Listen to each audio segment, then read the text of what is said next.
Tafsir ni.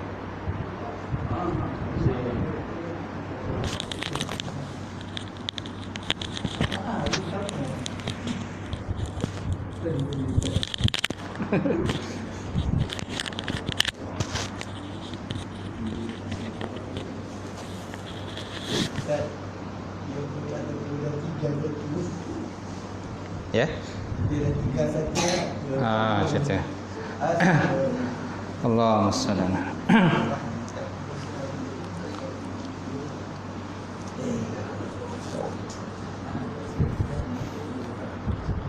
Kita buka majlis dengan sama-sama membaca kitab.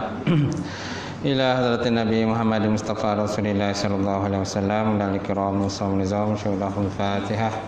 A'udzubillahi minasyaitonir rajim. Bismillahirrahmanirrahim. Alhamdulillahirabbil alamin. Ar-Rahmanir Rahim. Maliki yaumiddin. Iyyaka na'budu wa iyyaka nasta'in. Ihdinas siratal mustaqim.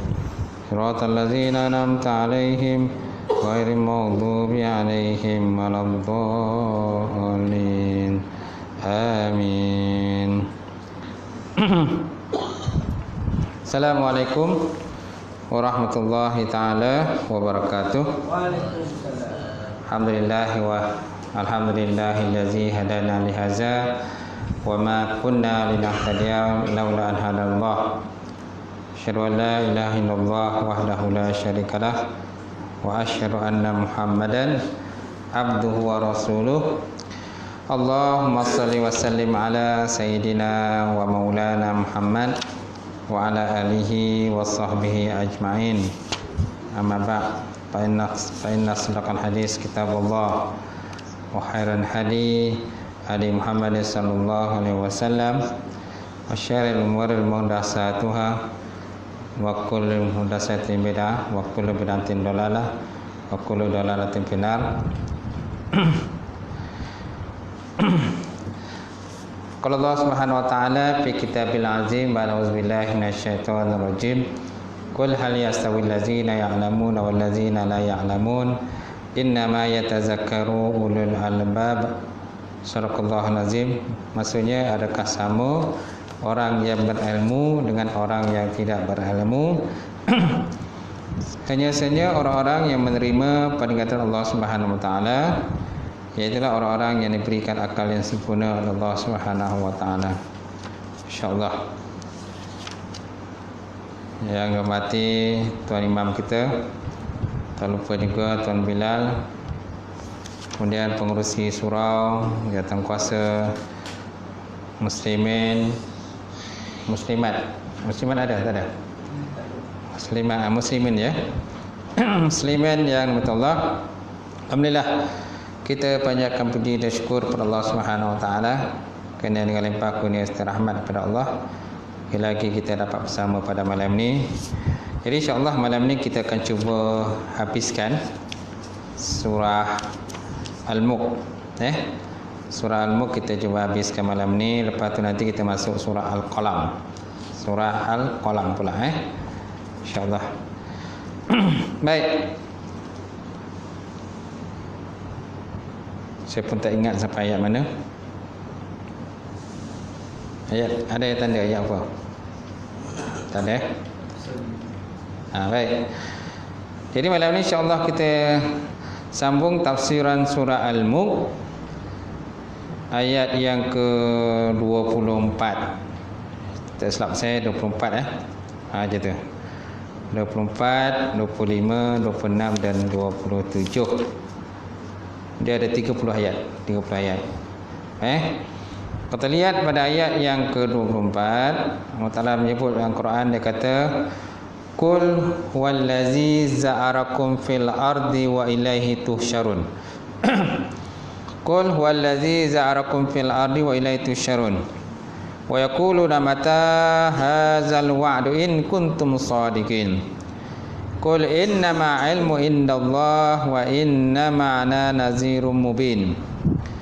Falamma ra'awhu zulfatan si'at wujuhul ladzina kafaru wa qila hadzal ladzi kuntum bihi tad'un.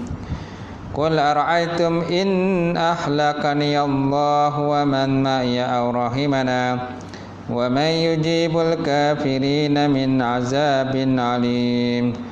Qul huwa ar-rahmanu amanna bihi wa alayhi tawakkalna fasata'lamuna man huwa fi dhalalin mubin. Qul ara'aytum in asbaha ma'ukum ghawra faman ya'tikum bima'in mahin. Surahul Azim. Ayat 24 Allah sebut, dia kata qul huwallazi za'arakum fil ardi wa ilaihi tusyarun. Katakanlah lagi ya Muhammad, dialah yakni Allah yang mengembangkan zuriat kamu di muka bumi, dan kepadanya lah kamu akan dihimpunkan. Qul huwallazi za'arakum fil ardi wa ilaihi tusyarun. Kemudian ayat 25, wa yaquluna mata hadzal wa'du in kuntum shadiqin. Wa yaquluna mata hadzal wa'du in kuntum shadiqin. Orang-orang yang ingkar berkata, bilakah datangnya hari kiamat? Orang-orang yang ingkar berkata, bilakah datangnya hari kiamat? Yang dijanjikan itu, jika betul kamu orang-orang yang benar. Baik, kemudian ayat yang ke-26 Allah Ta'ala sebut, dia kata qul innama ilmu indallah wa innama ana nazirum mubin. Qul innama ilmu indallah wa innama ana nazirum mubin. Qul, kata olehmu ya Muhammad, sesungguhnya ilmu pengetahuan tentang masa kedatangannya kiamat adalah milik Allah, dan aku hanyalah seorang rasul yang memberi peringatan dan juga amaran yang jelas kepada kamu. Falamma ra'awhu zulfatan siyat wujuhul ladzina kafaru wa qila hadzal ladzi kuntum bihi tad'un. Ayat 27. Kemudian apabila datangnya kiamat dan mereka melihat azab pada hari kiamat sudah dekat, muramlah muka orang-orang yang kafir itu. Maka dikatakan kepada mereka, inilah azab yang dahulu kamu kerap kali meminta-mintanya. Inilah azab yang dahulu kamu kerap kali meminta-minta azab itu datang kepada kamu. Baik. Kemudian ayat yang ke-28, qul ara'aytum in ahlakani Allah wa man ma'iya aw rahimana famay yujibul kafirina min azabin alim. Tanyalah wahai Muhammad kepada mereka, bagaimana pikiran kamu jika Allah Ta'ala binasakan daku dan orang-orang yang bersama-sama denganku sebagaimana yang kamu harap-harapkan, atau dia memberi rahmat kepada kami sehingga kami pula dapat mengalahkan kamu, maka siapakah yang dapat melindungi orang-orang kafir daripada azab yang amat pedih? Daripada azab yang amat pedih. Itu ayat 28. Ayat 29, qul huwa rahmanu amanna bih wa alaihi tawakkalna fasata'lamuna man huwa fi dhalalin mubin. Tegaskan olehmu ya Muhammad bahawa yang boleh menyelamatkan hanyalah ya Allah Ta'ala yang Maha Pemurah, Ar-Rahman. Kami semua beriman dan bertawakal kepadanya ya Allah. Kelak kamu akan insaf atau sedar siapakah sebenarnya yang berada dalam kesesatan yang nyata. Qul ara'aytum in asbaha ma'ukum gharra faman ya'tikum bima'in mahin. Katakanlah lagi bagaimana fikiran kamu sekiranya air kamu lenyap di telan bumi, maka siapakah yang dapat membawa kepada kamu air yang sentiasa mengalir. Baik, kita kembali pada ayat 24. Qul huwallazi za'arakum fil ardi wa ilaihi tusyarun. Katakanlah lagi ya Muhammad, siapakah yang dapat mengembangkan zuriat kamu di muka bumi, dan kepadanya lah kamu akan dihimpunkan. Surah Al-Mulk ayat 24. Maknanya tuan, katakanlah juga kepada mereka bahawa Allah Ta'ala menjadikan kamu. Allah Ta'ala yang mencipta kita, menjadikan kita. Allah Ta'ala yang membiakkan zuriat-zuriat kamu, keturunan kamu.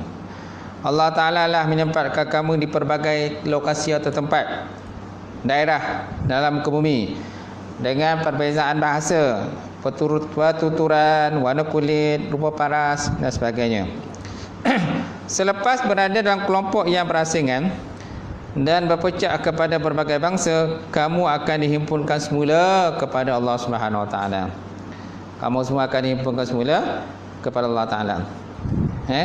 Dialah yang berupaya menghimpunkan kamu sebagaimana dia berupaya memisahkan antara kamu.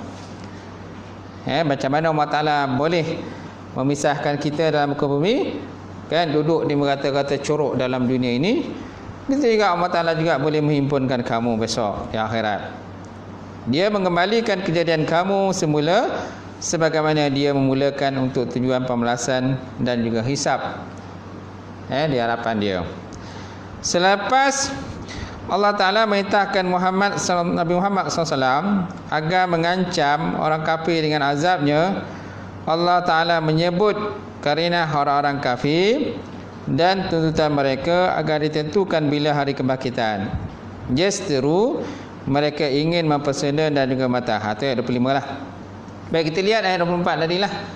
Dalam ayat 24 ni Allah Ta'ala memberitahu kepada kita bahawa Allah Ta'ala lah yang mengembangkan biak keturunan, zuriat manusia dalam muka bumi lah.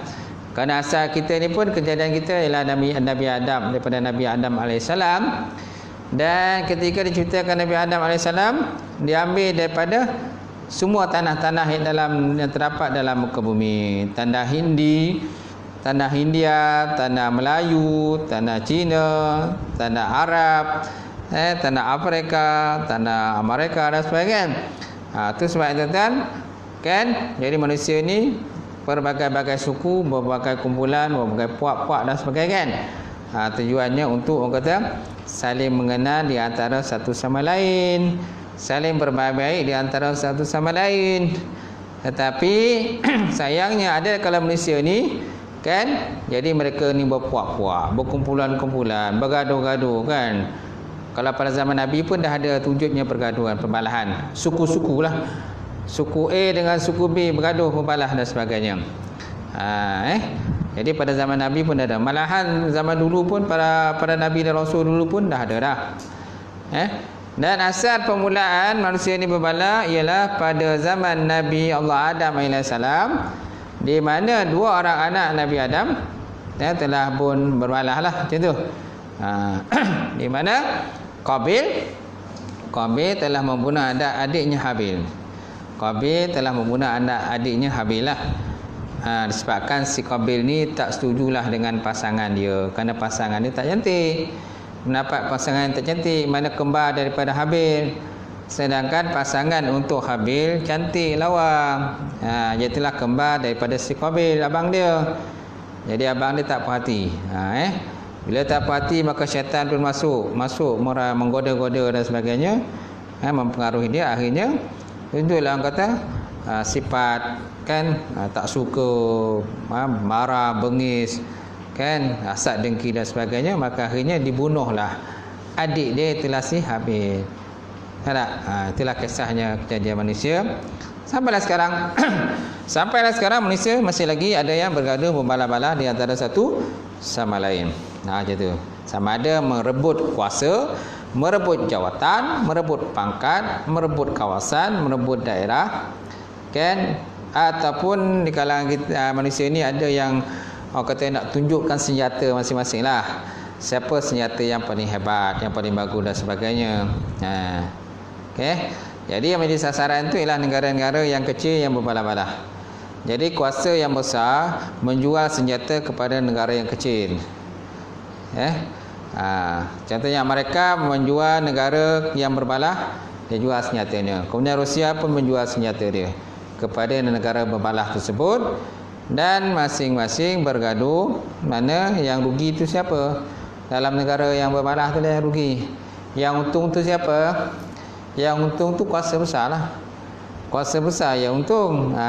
Mereka menjual senjata kepada negara kecil yang berbalah dan bergaduh tadi. Nampak tak? Jadi itulah manusia. Jadi Allah Ta'ala sebut, dia kata, katakanlah lagi, dialah yang mengembangkan zuriat kamu di kaum bumi, dan kepadanya lah kamu semua besok akan dihimpunkan. Jadi sebagaimana Allah Ta'ala mampu tuan-tuan menghidupkan manusia ini di merata-rata tempat, merata corok dunia ini, sama ada dalam bandar ke, luar bandar ke, kan, ada yang tinggal dalam hutan ke, yang bukan dalam hutan, kan, ada yang tinggal di pulau dan sebagainya, masing-masing, kan. Tapi akhirat besok Allah Ta'ala akan mengumpulkan semualah di padang mahsyar. Tidak ada lagi tempat-tempat yang enak-enak, yang selesa. Kalau dunia ni ada tempat-tempat yang enak dan selesa, kan. Contohnya di pulau kan selesa, contoh tepi laut kan selesa, kan. Ataupun tinggal di puncak bukit, kan selesa, kan, dengan pemandangan yang cantik luas, dengan banglo dia yang cantik, yang besar di tepi bukit dan sebagainya. Tapi besok tak ada lagi lah macam tu. Semualah duduklah depan, duduklah orang kata di hadapan Allah Subhanahu Wa Taala dengan membawa selai sepinggang. Tak ada apa benda yang bawa. Semua harta benda semua ditinggalkan dalam dunia. Semua dah habis dah, binasa. Masya-Allah. Baik, kemudian kita masuk ayat yang 25 pula. Dalam ayat 25 Allah Ta'ala menyebut pula, wa yaquluna mata hadzal wa'du in kuntum shadiqin. Dan mereka itu berkata, mereka itu siapa? Orang-orang kafir berkata, mata, kan, wa yaquluna mata hadzal wa'du, bilakah datangnya janji? Bilakah datangnya janji yang kamu janjikan tu ya Muhammad? In kuntum shadiqin, jikalau kamu orang-orang yang benar. Maknanya golongan musyrikin menyatakan kepada Nabi Muhammad SAW dan golongan mukminin dengan gaya mengejek dan mempersendakan. Mereka kata, bilakah akan berlakunya hari yang kamu janjikan, iaitu hari kiamat, hari perhimpunan kamu, hari pembalasan, hari azab, hari kami masuk dalam neraka, kemudian nanti kami akan diseksa, ditelan dengan bumi. Wahai Muhammad dan orang beriman, benarkah dakwaan apa yang kamu kemukakan tadi? Kalau kamu benar, maka beritahu kami tentang adanya dan berikan keterangan yang nyata mengenainya. Nampak tak? Ini sikap dan perangai di kalangan orang kafir tadilah. Jadi mereka cuba untuk mempelekeh-lekehkan baginda Rasulullah sallallahu alaihi wasallam. Tetapi sebenarnya azab ni bukan hanya sekadar dalam neraka saja. Di alam kubur dah berlaku dah azab dah. Cuba tengok orang-orang yang telah pun meninggal dunia, kan, orang kafir yang tidak beriman pada Allah, kan, yang melawan baginda Rasulullah SAW, mereka itu diazab Allah Ta'ala sebenarnya di alam ruh, di alam barzah. Kerana Nabi pun pernah berkata, kubur itu merupakan satu lubang daripada lubang-lubang neraka. Dan kubur juga boleh menjadi satu taman daripada taman-taman syurga. Taman-taman syurga. Jadi mana mereka mendapat balasan insya-Allah Subhanahu Wa Taala. Janji sebenarnya tak perlu tunggu hari kiamat pun. Tapi kalau kiamat besok akan lagi teruklah balasan yang ada pada mereka. Kalau dalam kubur pun dah teruk dibalas, apalagi besok di akhirat di hadapan Allah Subhanahu Wa Taala, kekal masuk dalam neraka Allah Subhanahu Wa Taala. Macam tu. Ada satu riwayat menyatakan bahawa, kan, dalam neraka itu terdapatnya 70 musim. Dalam neraka itu terdapatnya 70 musim. Apa maksud dengan 70 musim? kedalamannya itu 70 tahun baru sampai ke dasarnya. 70 tahun baru sampai ke dasar dia. Yes. Pernah satu hari Nabi Muhammad SAW duduk dengan para sahabat. Tiba-tiba mereka terdengar satu dentuman yang kuat. Satu dentuman yang kuat. Maka Nabi SAW bertanya dengan para sahabat, kan, wahai sahabatku, dia kata, kamu tahu tak apa bunyi tadi yang berdentum yang kuat itu? Maka mereka menjawab, Allah wa rasuluhu alam. Allah dan Rasul lebih tahu. Maka Nabi SAW kata, itulah dia batu yang dilontarkan daripada atas api neraka. Sekarang ini baru sampai ke dasarnya. Sekarang ni baru sampai ke dasarnya. 70 tahun lepas. 70 tahun lepas dilempar daripada neraka, atas neraka, baru sampai ke dasarnya. Itulah tempat-tempat yang nanti akan dijanjikan kepada orang yang kafir, yang tidak beriman kepada Allah Subhanahu wa taala. So mana hari kebangkitan ialah hari yang benar. Macam mana Allah Taala boleh mencipta manusia dengan cara yang mudah, kan, pada kali pertama, kan, pada kali kedua penciptaan tentu lagi mudah. Sama juga kalau kita mencipta sesuatu benda, kali pertama susah tak? Susah tak kita buat satu benda tu? Biasanya susah. Pada kali kedua, ketiga, mudah tak? Mudah. Kan? Tapi bagi Allah Ta'ala kali pertama pun dah mudah. Apalagi kalau pada kali kedua. Sudah tentulah mudah bagi Allah Ta'ala untuk mengumpulkan semua manusia. Besok dia harapannya untuk disoal, kan, dihisap dengan segala amalan-amalan mereka. Nabi SAW pernah bersabda yang maksudnya barang siapa yang berat penghisapannya ketika di akhirat, maka kemungkinan besar dia masuk dalam neraka. Siapa yang banyak mana diteliti, barang siapa yang diteliti akan hisap dia, maka kemungkinan besar dia akan masuk dalam neraka lah. Tapi hakikatnya sebenarnya Allah Ta'ala je yang tahulah. Cuma Nabi Muhammad SAW akan cuba sedaya upaya untuk membantu umat baginda Rasulullah SAW. Kerana Nabi mempunyai satu syafaat namanya syafaatul uzma, syafaat yang besar. Nabi cuba akan membantu umat-umat dia.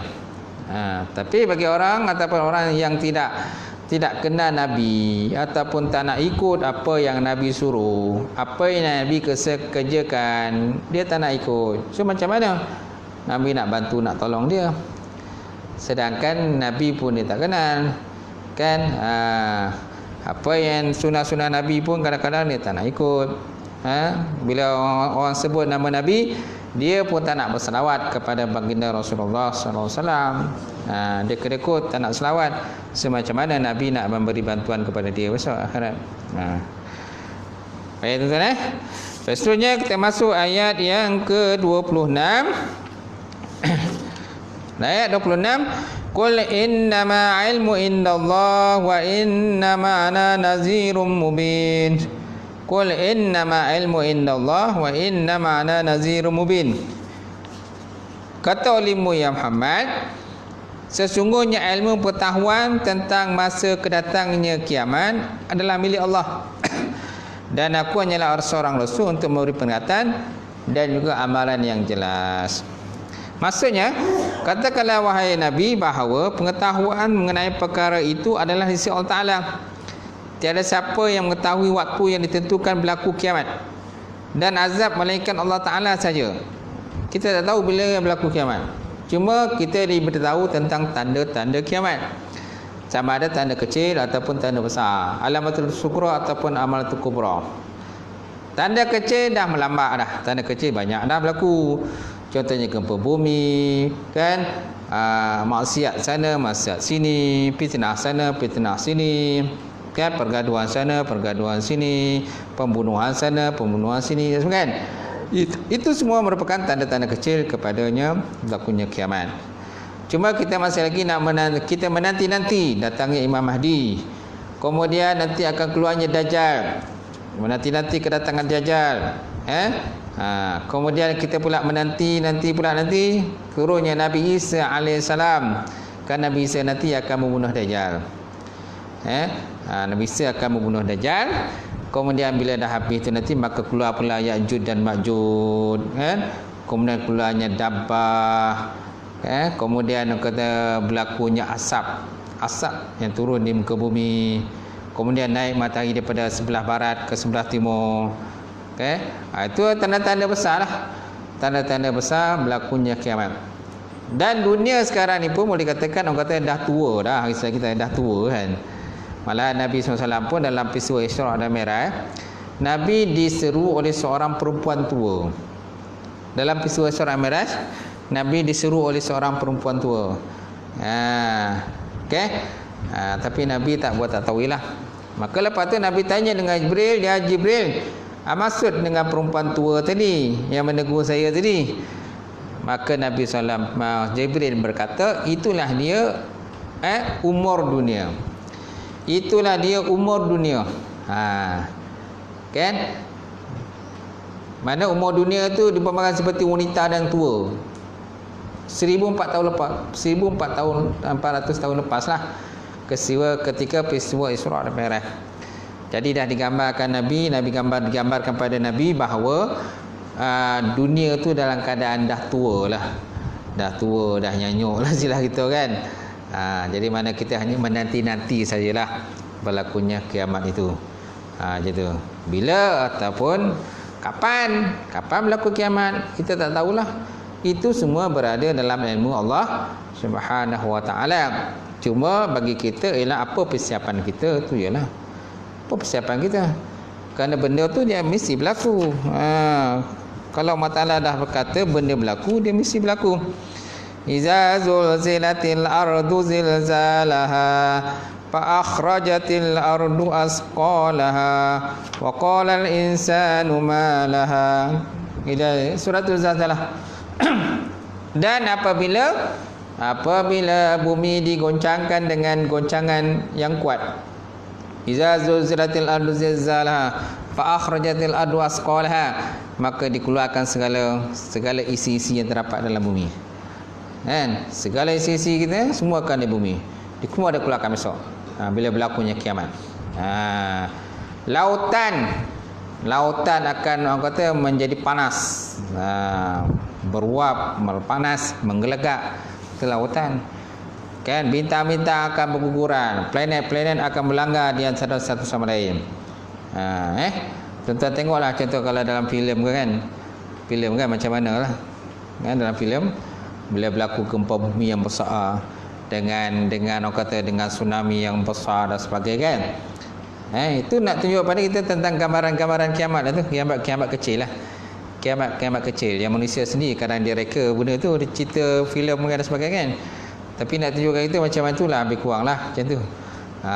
Tapi hakikat sebenarnya tak tahulah. Allah Ta'ala lebih tahu macam mana keadaan dia. Malahan ada pula ayat menyatakan bila berlaku kiamat tu, kalau orang mengandung tu akan gugur kandungannya. Orang mengandung akan gugur kandungannya. Peristiwa tsunami yang berlaku di mana? Di Aceh. Peristiwa tsunami yang berlaku di mana? Di Ambon. Di Ambon di Palu di Palu, memang di Palu lah. Di Palu kan. Di Palu. Kita tengoklah macam mana keadaan dia. Tsunami yang berlaku di Jepun, tengoklah macam mana keadaan dia. Kan? Dengan air yang begitu kuat, kencang, habis semua dilanggar, dilontung. Rumah-rumah ni macam dah jadi macam orang kata kotak je. Rumah dah macam kotak je bila dilanggar dia air yang besar kan. Macam tu. Tengoklah. Insya-Allah. Baik. Itu bau sikit tu, bau sikit. Bau sikit. Allah Ta'ala kenakan kepada manusia, dan pada kiamat besok akan lagi besar pula. Baik, kemudian kita lihat semula bagaimana Allah Ta'ala telah minta kepadaku agar memberitahu kepada kamu bahawa kiamat pasti akan berlaku dan bukan mustahil. Oleh itu kamu mesti berwaspada, berhati-hati. Aku adalah pemberi peringatan kepada kamu. Aku memberi amaran dan ancaman kepada kamu tentang padah kekufuran. Tugasku, kata Nabi, hanyalah menyampaikan saja, dan aku telah melaksanakannya, kata Nabi. Nabi kata tugas aku menyampaikan. Terpulanglah pada kamu sendirilah macam mana kamu nak beriman ke tak nak beriman ke, nak percaya ke tak percaya dan sebagainya. Terpulanglah pada kamu. Tetapi janji Allah adalah janji yang benar. Janji Allah adalah janji benar. Allah Ta'ala tidak berdusta terhadap janji yang telah buat. Baik, kemudian ayat yang ke-27 pula Allah Ta'ala menyebut ayat 27, falamma ra'awhu zulfatan si'at wujuhul ladzina kafaru wa qila hadzal ladzi kuntum bihi tad'un. Kemudian apabila datangnya kiamat, mereka melihat azab hari kiamat sudah dekat, maka muramlah muka orang-orang yang kafir. Maka muramlah muka orang yang kafir. Maka dikatakan kepada mereka, inilah azab yang dahulu kamu kerap meminta-mintanya. Nampak? Orang kafir ni suka dia minta-minta kan kepada para nabi mereka supaya didatangkan segera azab kepada mereka. Bila datang azab, tak boleh tahan pula.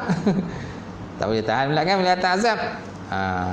Tapi bila azab tak ada, minta-minta Allah supaya datangkan azab. Okey? Itu yang berlaku tuan-tuan. Okey? Tuan-tuan lihatlah apa yang berlaku umat-umat terdahululah. Contohnya umat Nabi Nuh alaihissalam dengan ditimpa oleh banjir yang besar. Banjir besar tuan-tuan. Habis satu dunia ni banjir. Itulah berlaku dalam sejarah hidup manusia. Banjir yang besar berlaku pada zaman Nabi Nuh.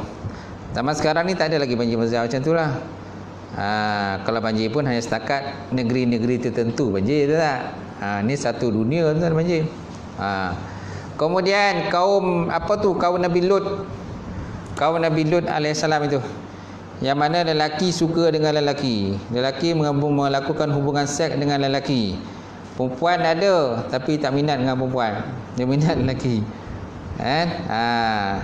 Jadi seks nak kata luar apa? Luar tabii kan. Seks luar tabii. Kan pedang lawan pedang lah kita. Pedang lawan pedang, ataupun mungkin dia ikut jalan belakang. Macam tu. Sebab kalau ada depan tak boleh pedang. Jadi ikut jalan belakang. Ikut jalan belakang bolehlah kan. Tapi dia luar daripada tabii lah. Luar tabii. Tak sesuai lah pada manusia. Hanya sesuai lah untuk binatang. Binatang boleh lah macam tu. Memang binatang tu lah dia punya jalan dia. Dia tak ada jalan depan kan, jalan belakang kan. Binatang. Belakang dengan belakang. Itu. Baik. Jadi Allah Subhanahu Wa Taala telah mendatangkan, orang kata menjahanamkan ataupun menghancurkan bumi Nabi Lut alaihissalam tadi. Dengan didatangkan malaikat kan, kemudian malaikat tadi mengangkat bumi Nabi Lut alaihissalam ataupun kota Sodom itu diangkat naik ke langit, kemudian dibalikkan dicampak ke bumi, kemudian dilontar dengan hujan batu daripada langit secara bertubi-tubi. Itu yang berlaku kepada kaum Nabi Lut alaihissalam. Yang jahat tu kaum dia. Kaum dia bukan Nabi Lut. Nabi Lut okey. Nabi Lut okey dakwah pada kaum dia, tapi kaum ni tak nak dengar apa yang dia cakap. Malahan Nabi Lut sendiri menawarkan puteri mereka. Puteri dia ditawarkan kepada kaum Nabi Lut, tapi mereka tak nak. Mereka nak dengan lelaki saja. Macam tu. Betul juga tuan-tuan, ada satu bandar yang dimusnahkan yang terdapat di Itali. Pernah dengar kan bandar Pompei tu? Bandar Pompei. Dalam filem pun ada buat filem Pompei. Okey. Ni satu bandar yang mana bandar ni bandar, orang kata bandar seks lah. Bandar seks. Peristiwa ni berlaku tersilap saya pada tahun 72 Masih. Pada tahun 72 Masih. Dah lama dah berlaku. Tapi dia punya kesan runtuhan dia masih ada zaman sekarang. Masih ada lagi. Kaum Pompei ni ialah kaum yang suka, dia satu bandar yang besar, bandar besar tapi bebaslah melakukan hubungan seks kat situ. Kota seks. Macam tu. Jadi akhirnya kan Allah Subhanahu Wa Taala telah mendatangkan musibah kepada mereka dengan letusan gunung berapi yang kuat.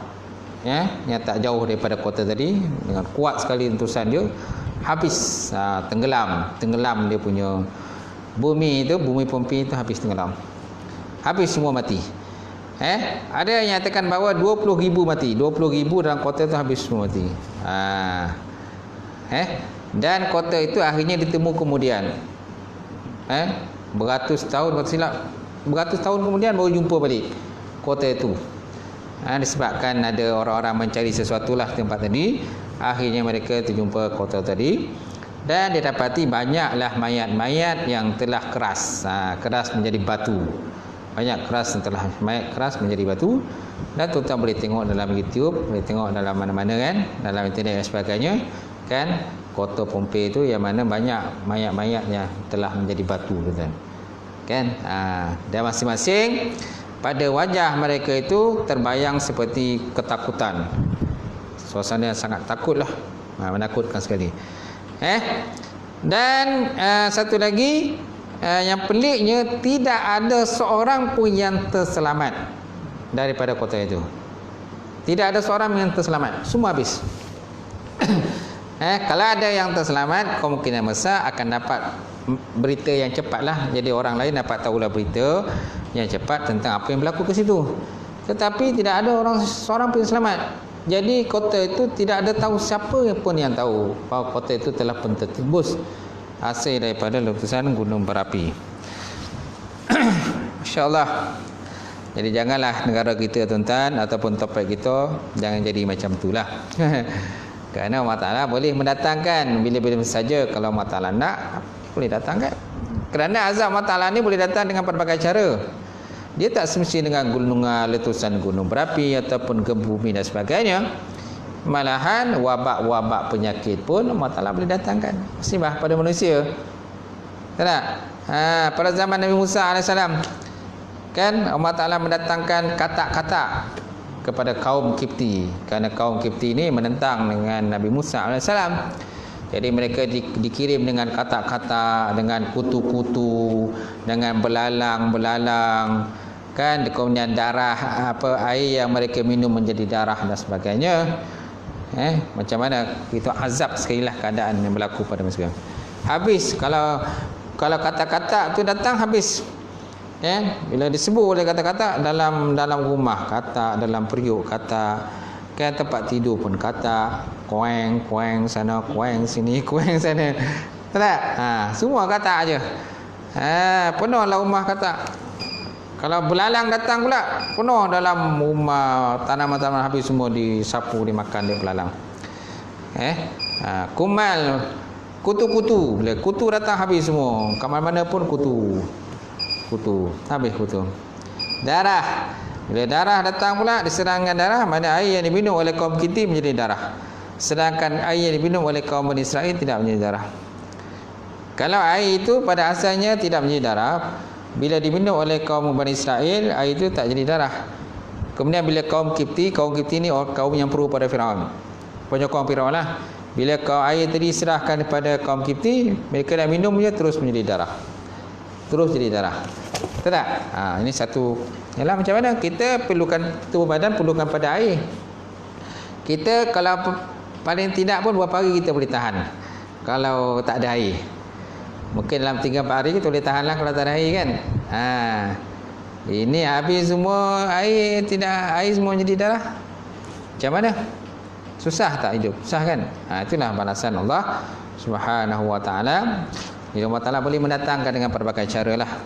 Tak semestinya dengan tsunami, tak semestinya dengan gempa bumi kan, malahan dalam bentuk lain Allah Ta'ala boleh datangkan kepada kita, insya-Allah.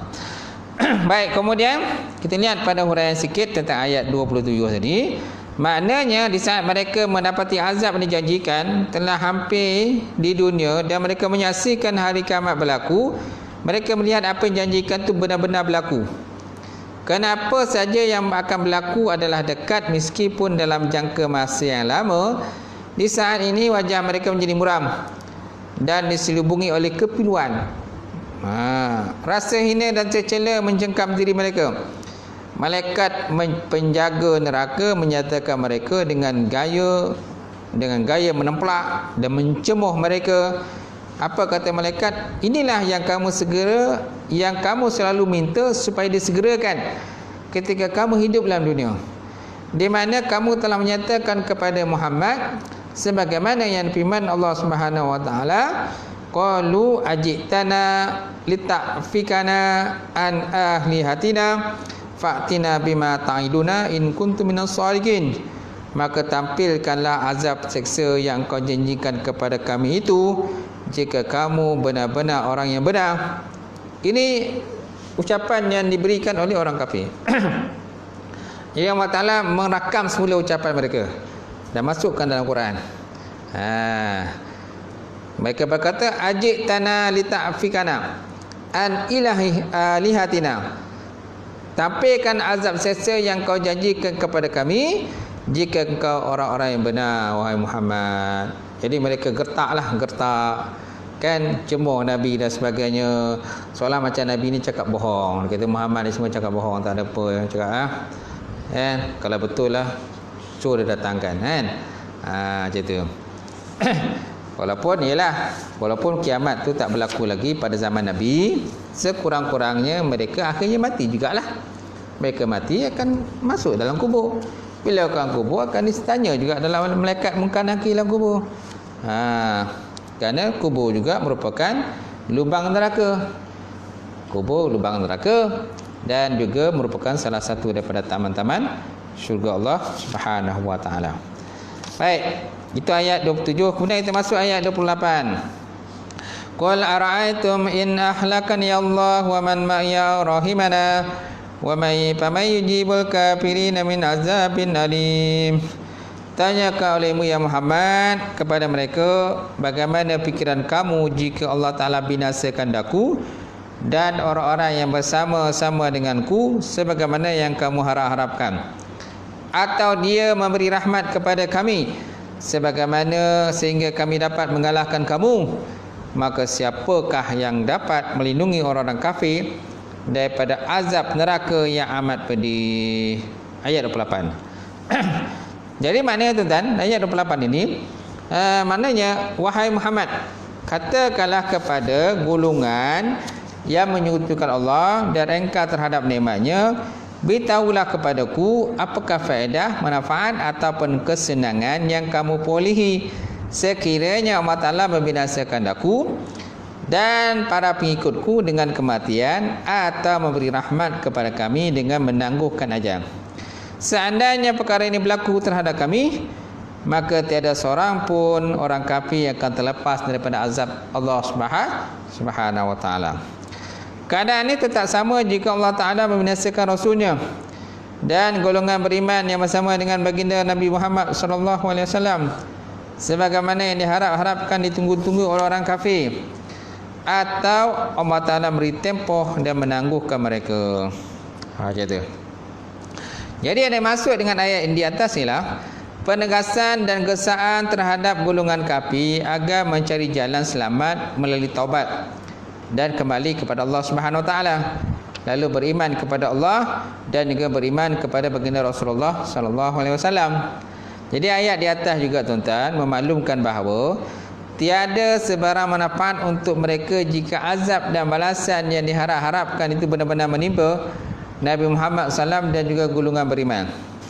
Sama ada Allah Ta'ala membinasakan mereka atau merahmati mereka, golongan kafir tetap tidak akan terlepas daripada dikenakan balasan dan azab yang pedih daripada sisi Allah Subhanahu wa taala.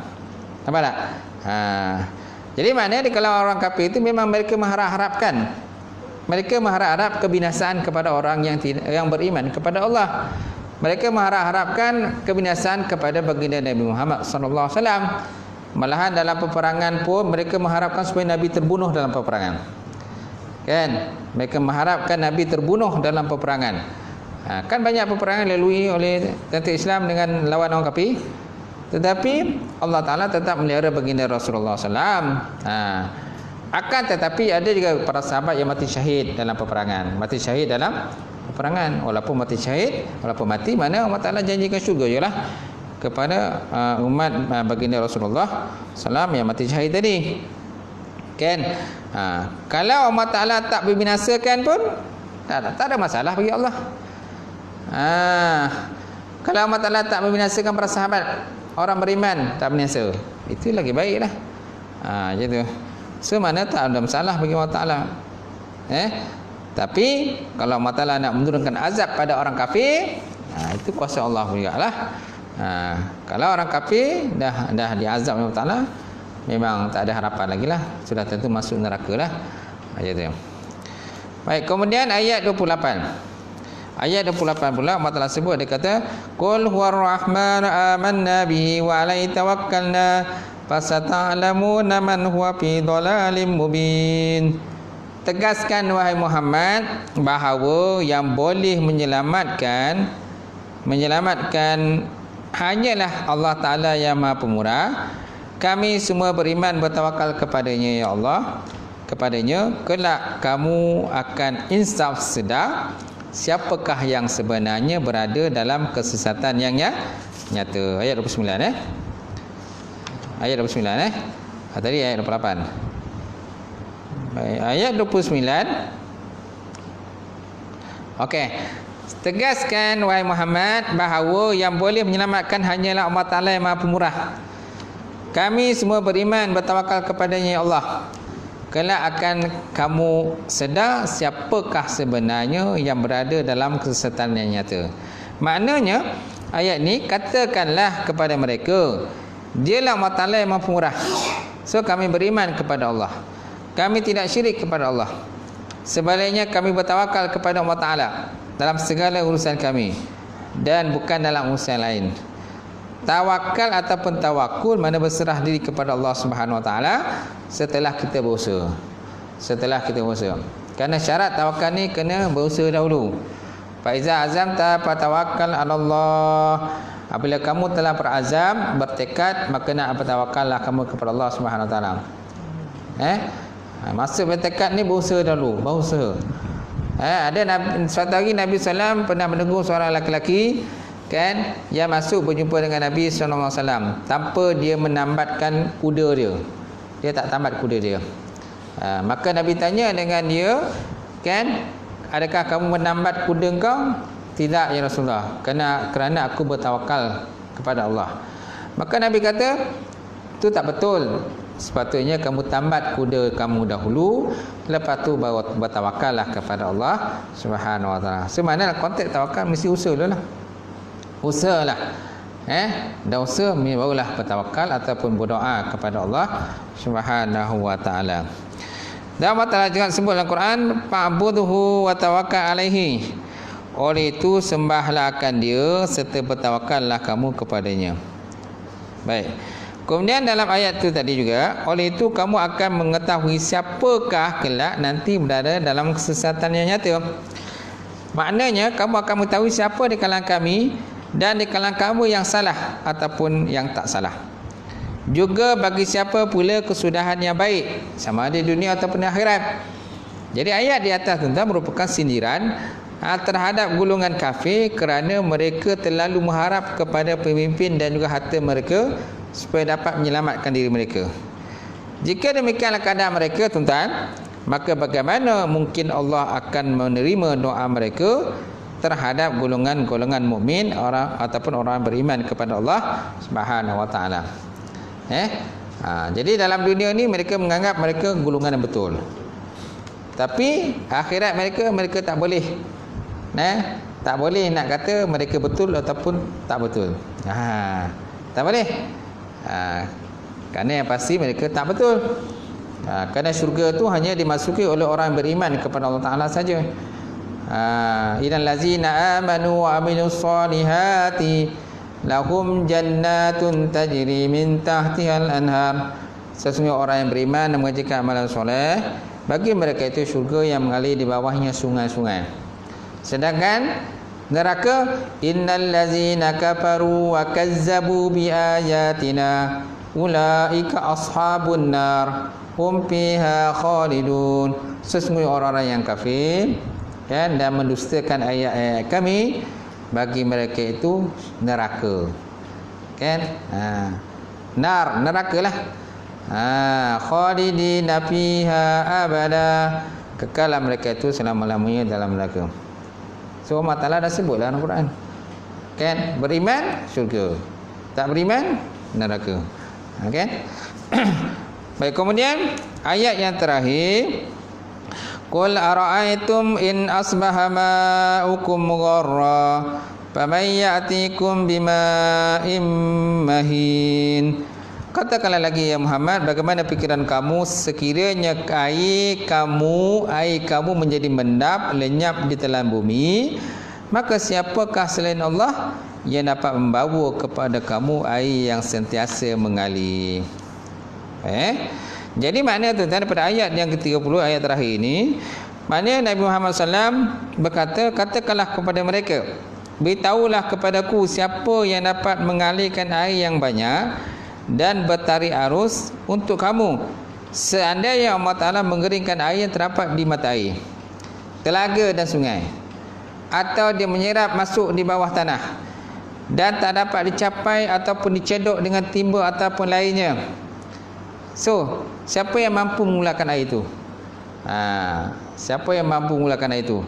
Kalau Allah Ta'ala telah menjadikan bumi ni kering, bumi ni kering kontang, kerana Allah Ta'ala boleh buat apa yang berlaku. Pernah berlaku kering kontang pada zaman bila? Pada zaman Nabi Yusuf alaihissalam. Ketika Nabi Yusuf, ketika gajah Mesir bermimpi, dalam mimpi dia kata, dia nampak dalam mimpi itu 7 ekor lembu yang kurus memakan 7 ekor lembu yang gemuk. 7 ekor lembu yang kurus memakan 7 ekor lembu yang gemuk. Jadi gajah Mesir pun jadi macam apa? Takut. Apakah maksud dengan petanda dengan mimpi tadi? Jadi dia tanya, dia panggil semua ahli nujum dan sebagainya, tukang takbir mimpi ni, boleh tak di kalangan kamu ni mentadbir mimpi? Mentafsirkan mimpi hamba better tadi.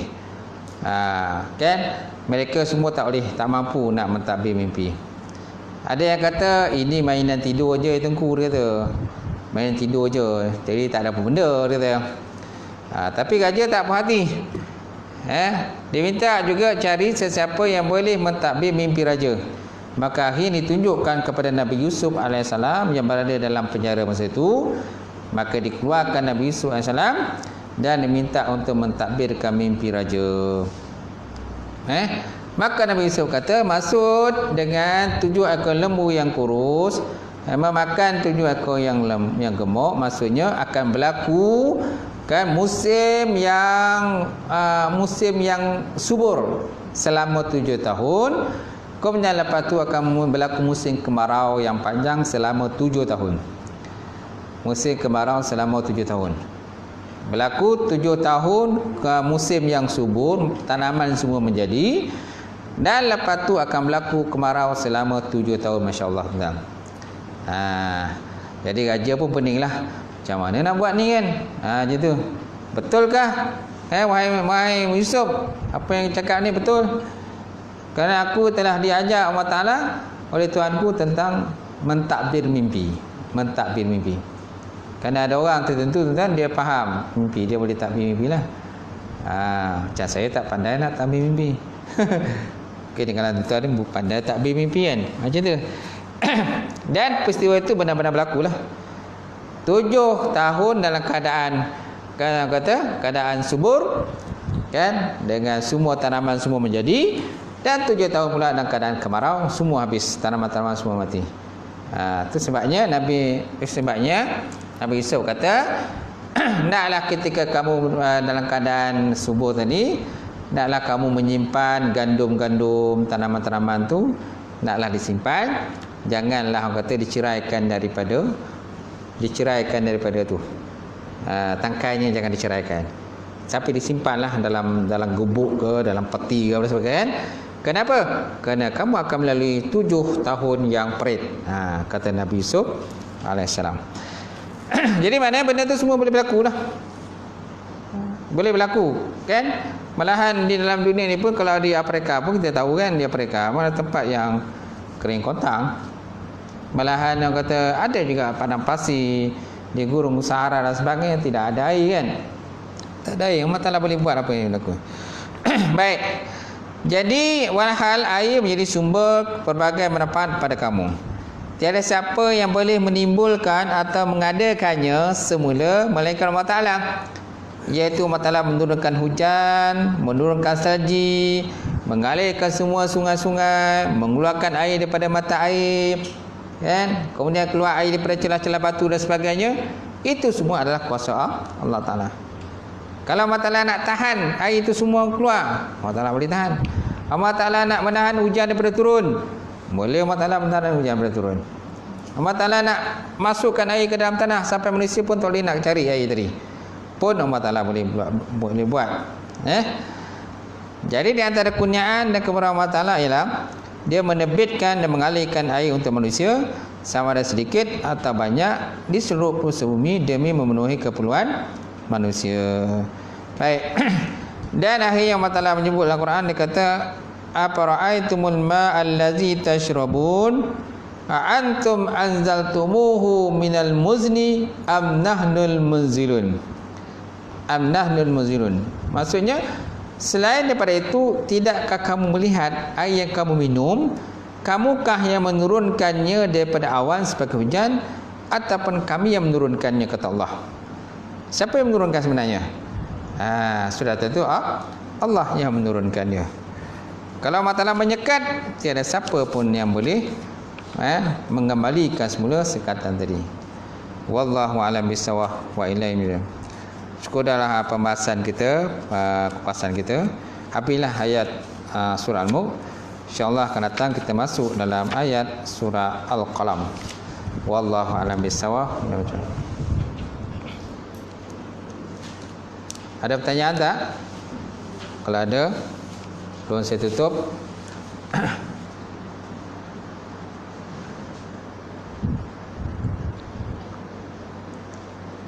Tak ada? Okay, tak ada. Alhamdulillah. A'udzubillahi minasyaitonirrajim. Bismillahirrahmanirrahim. Alhamdulillahirabbil alamin wassalatu wassalamu ala asyrafil mursalin wa ala alihi washabihi ajmain. Allahumma zidna ilman nafi'a wa yaqinan sadiqa wa amalan mutaqabbala wa rizqan halalan thayyiban barakatan birahmatika ya arhamar rahimin. Allahumma faqihna fid din, Allahumma faqihna fid din, Allahumma faqihna fid din wa alim ta'wil ya arhamar rahimin. Rabbana iftah bainana wa baina qaumina bil haqq wa anta khairul fatihin. Rabbana atina fid dunya hasanah wa fil akhirati hasanah wa qina azabannar. Subhana rabbika rabbil izzati amma yasifun wa salamun alal mursalin. Alhamdulillahi rabbil alamin. Qabalallahu minkum.